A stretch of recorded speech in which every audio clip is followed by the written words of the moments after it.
How long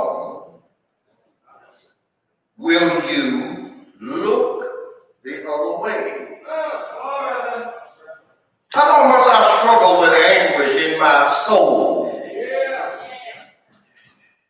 Sorrow in my heart every day.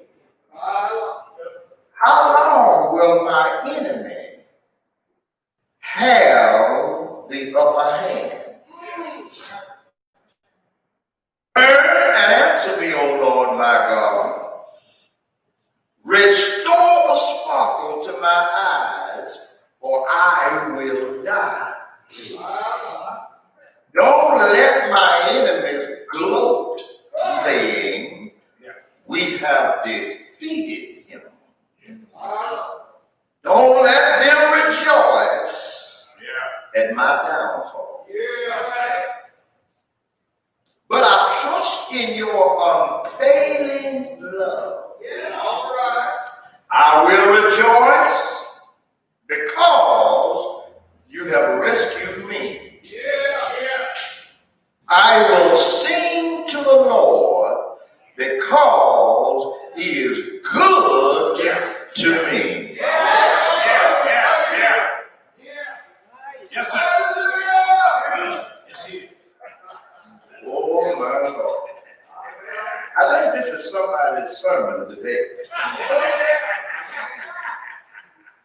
I want to talk about I need deliverance.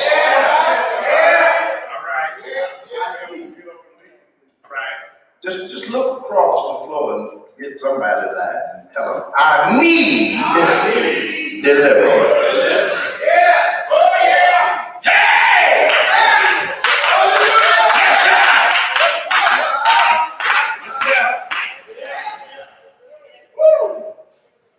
This sermon today is for those who are lamenting, who are crying, who are sorrowing, and who are struggling. This sermon is for those who've been on the rough road for a while and are growing weary. This sermon is for those who have tasted the bitterness of life and need some encouragement. In other words, this sermon is for you. This sermon is born out of the cry of the one who is afflicted. David was, Sister McCullough, in desperate straits, and his life was in danger. The temptation to run from danger, challenged his very confidence in God. Let me say that again. The temptation to run from danger challenged his very confidence in God. And you know what that feels like. You've been there 1,000 times. You know what it is like to have the rug. You better take that out of my mouth. Pull out from under you. You know what it is to be the target of misery. You know what it is to experience the pain of undeserved despair. These are the experiences of life. And no silver spoon will ever save you from them. In the text, it seems as though David is lamenting, is weeping, is crying over his predicament. King Saul is out to get him. And for fear of him, David has taken up residence in the chilly caverns outside the creativity is born out of the passions and pains of his personal experience. Reaches for his heart. I hope somebody appreciates that. Reaches for his heart and composes this sonata of rhetorical questions that echo through these many centuries as a symphonic summary of God's salvific solution for suffering saints.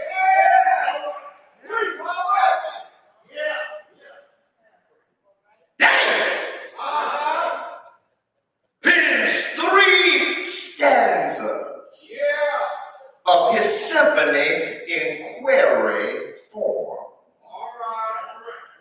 These are not the curious questions of a cabin-bound curator seeking to preserve his faith in God. David is in need for deliverance. Anybody here feeling like David? Anybody watching on Facebook Live feeling like David? Anybody listening on your phone feeling like David? Maybe you've been writing. Maybe you've been writing your own cacophony of discordant prayer for peace. If you have, then this song's for you. The first stanza, I got three stanzas. The first stanza of David's symphony asks, how long will thou forget me, O Lord? Forever? How long will thou hide thy face from me? Don't seem like the words of one who is feeling deserted. Have you ever felt like that? Oh my God. Have you ever felt like the Lord has gone on a long, unlimited vacation and left you no forwarding address? Maybe you felt that way when you lost your loved one. Or when you lost your job, or lost your car, or couldn't make your house note. Maybe you felt like that trying to rear bad kids.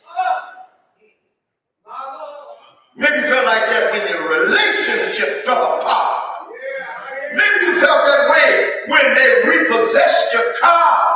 Trouble has a way of sending you to solitary confinement.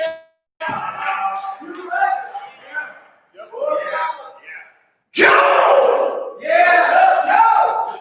who lost everything, children, wife, money, and health, crowned his tragedy by sitting in his backyard on an ash heap scratching. Saying, oh, that I knew where I might find the Lord. He felt deserted. David feels deserted. A man was recruiting the days, remembering. He was recounting the days of his youth to a friend. He says, I remember spending a lot of time on the creeks and rivers with my dad.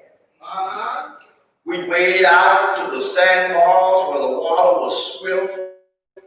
We over my head, but I love the water because of my father's hand. My father is gone now. Oh, how I miss my father's hand.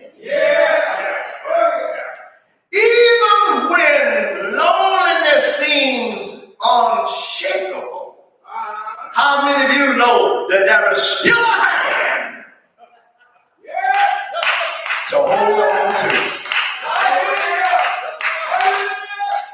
This same psalmist who questions his seeming separation from his Lord later says in the 139th Psalm, if I take the wing, I just need some Bible reading. If I take the wing of the morning and dwell in the uttermost part of the sea, even there shall thy hand lead me, and thy right hand shall hold me.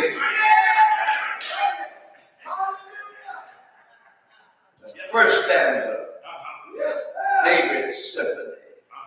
The second stanza of David's symphony asks, how long shall I take counsel in my soul, having sorrow in my heart daily?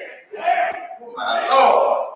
These seem like the words of one who is feeling deserted and is now depressed.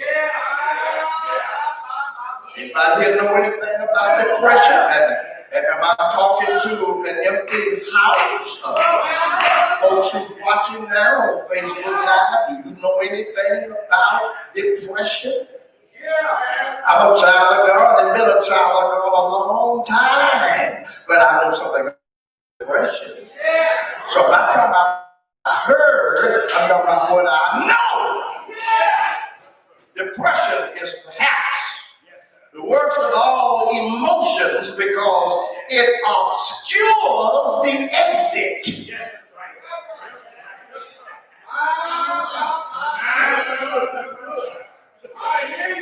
Depression obscures the exit. You can't see when to get off.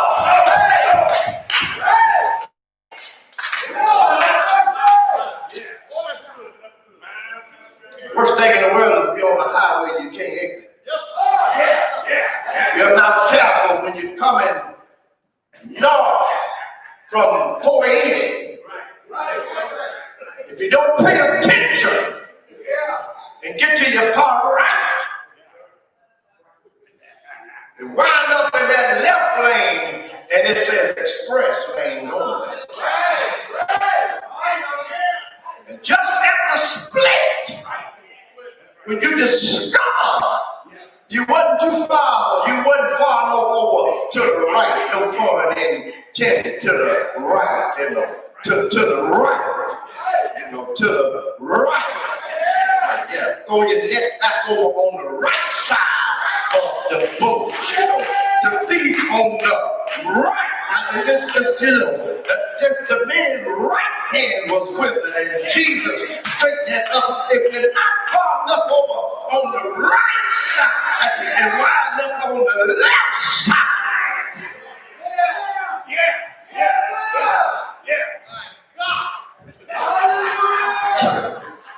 You remember when I found that penny in Oklahoma City in Carbondale Edition as a kid? I said, I just found a penny.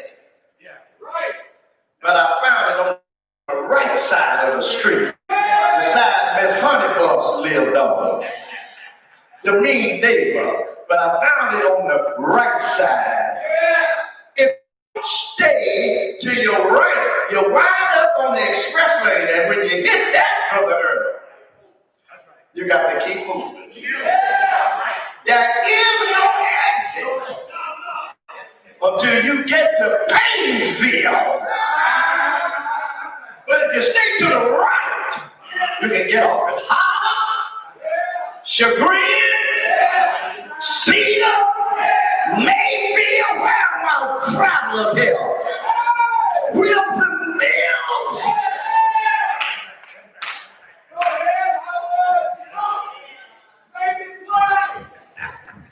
Depression obscures your exit. You can't see when to get off. So it kind of makes it the worst. When troubles come our way, the first thing we think is, if only I could be somebody else. Can't do that, Gary. If only I could be somebody else, or go somewhere else, or do something else. You think about going going somewhere is that you take you with you.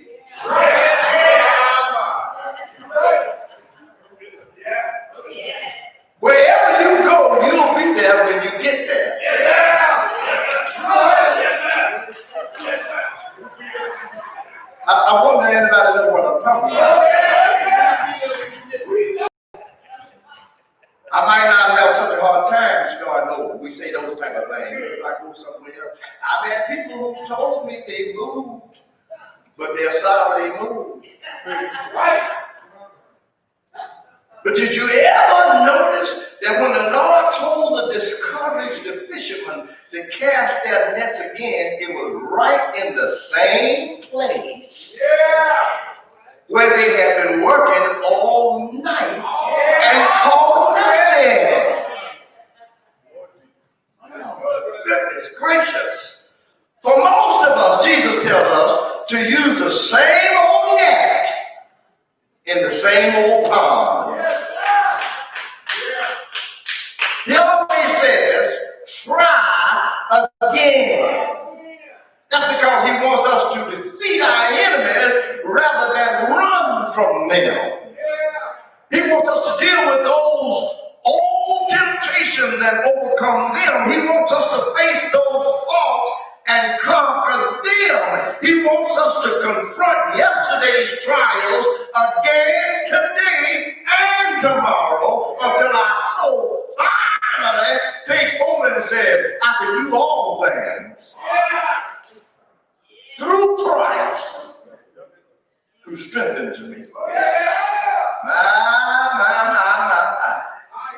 And then this third and final stanza of David's symphony to the Lord is, how long shall my enemy be exalted over me?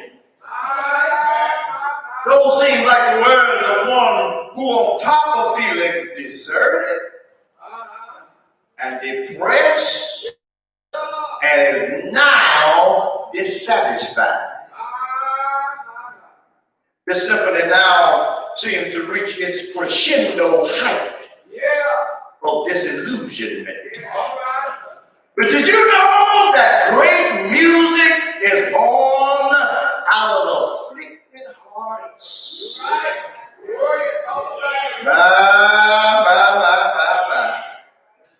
A fable is told of a little piece of wood that complained bitterly because its owner kept whittling away at it. And y'all get ready for this. Get ready. Get ready. I'm going to tell you that. It's a shout. All right. Don't miss your shout. Don't miss your shout. A fable is told of a little piece of wood that complained bitterly because its owner kept whittling away at it, cutting it full of holes. All right. But the owner kept cutting. And as he cut, brother again, he said, little piece of without all this cutting, you would be an ugly stick forever. You may think that I'm destroying you, but I'm actually changing you into a flute whose sweet music will comfort the sorrowing hearts. He said, my cutting you is making you.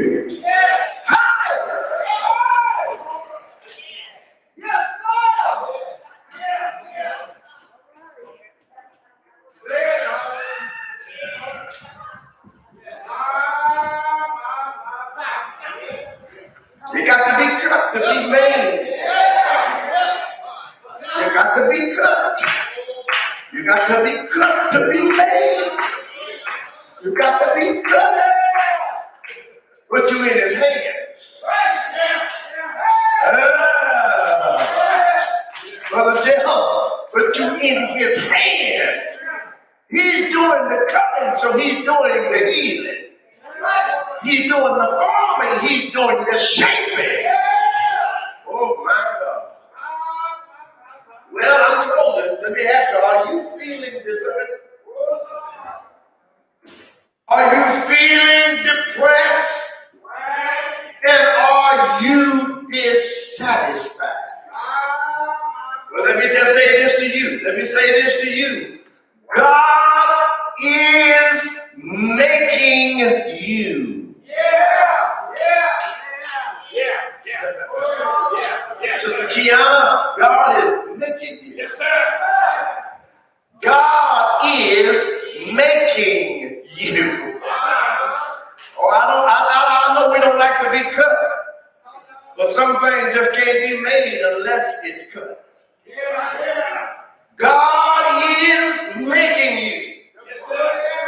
And it says in the scripture, and he shall sit as a refiner and purifier of silver. Like the silversmith who heats the silver to remove all imperfections. All right. God is working to perfect your image. Oh my God. God is working to perfect your image. And like the silversmith who knows the process is complete when he can see his own image reflected in the silver. God knows you are complete when he sees the reflection of his son in you. Oh my Lord. David's questions are over now. He sung his 3 stanzas, but the symphony is not complete. Oh, I wish somebody could appreciate this today. The crescendo needs a chorus. Remember, at the beginning of this message, I said that David was asking 3 rhetorical questions. Rhetorical questions are questions that do not need or expect an answer. David didn't need an answer because he already had his answer. And he concludes his symphony with those answers in a heartwarming chorus of praise. Oh my God. At the height of this prayer for God's intervention, David sings with bold acclaim that he trusts God's mercy and rejoices in his salvation.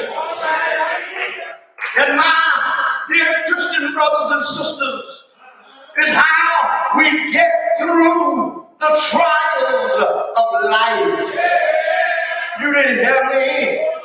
This is how we get through the trials of life. However, we sing. Oh, Lord. And it won't be in it when last Sunday we sing. What do we sing? Well, I'm glad I heard somebody else.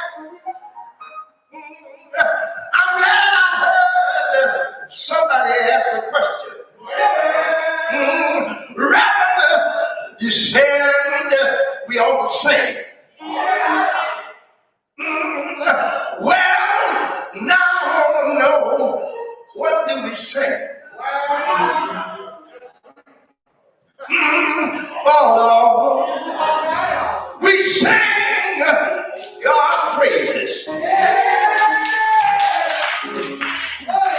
Oh, I had some Pentecostal folk in here last Sunday. Where are they today?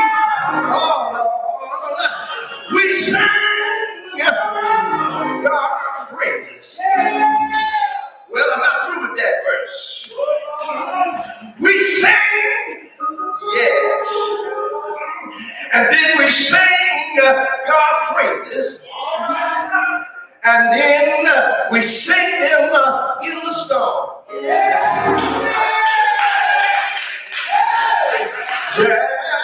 Yeah, you may be having storms in your life.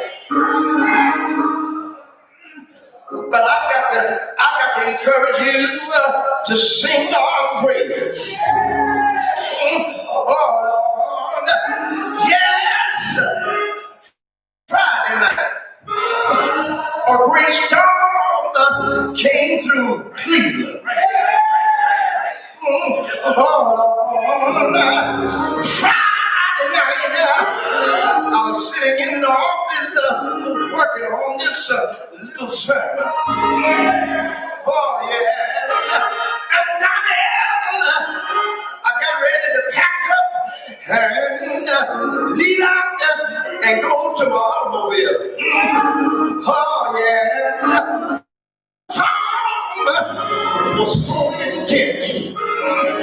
Yes, it was. The storm was so aggressive. Oh, yes, it was. The storm was beating upon the roof of the church. I tried to open the door, but the wind has so much velocity to it. Yeah, I closed the door. And I went on back in the office and I sat down and I read some more on this message. Oh, Lord. In other words, I had to wait on the in here and know anything about waiting on the Lord. Yeah. You gotta sing. You gotta sing our praises in the storm. Yeah. Oh, I hate to close this message. Yeah. You gotta sing. You gotta sing our praises. Yeah. And then you gotta trust. Watch this right here. You gotta trust His mercy to bring you through. Are there any witnesses in here? If you will bring you through, yeah. Oh, yeah. The Hebrew boys in the fiery furnace, yeah. He will bring you through. We are, somebody know what I'm about to say. We are more than conquerors. Yeah.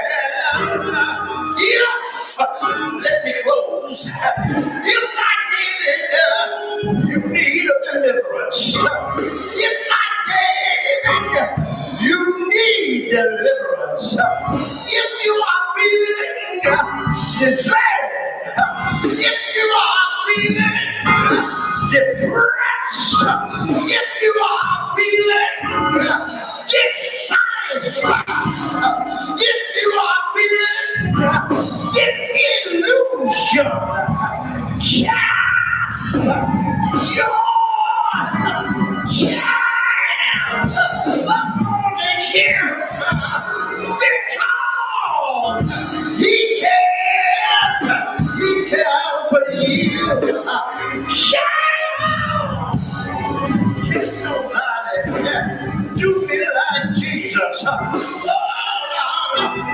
Moses told Joshua, and the Lord will be with thee.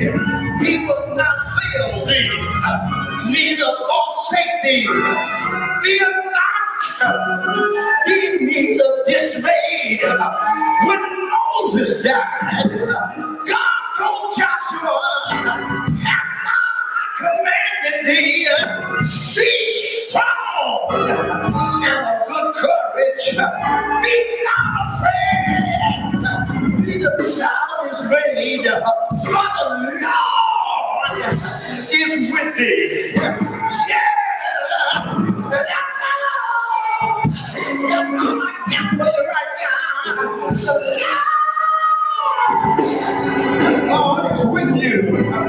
You may feel deserted, depressed, and dissatisfied. But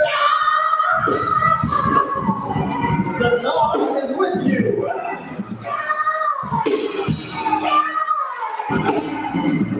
Give the son here, David. Know that the Lord is with you. Everybody know He will take care of you. Why don't you holler at somebody and tell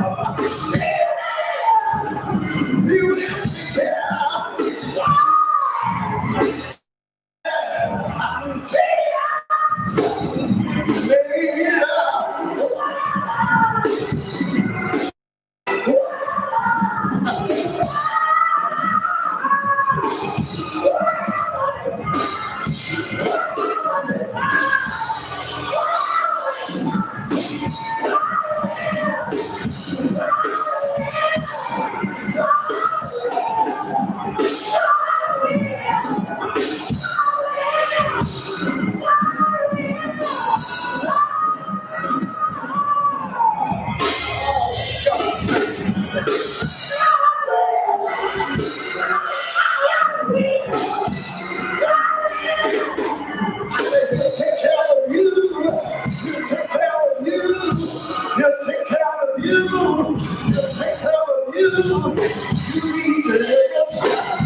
I don't care what it looks like.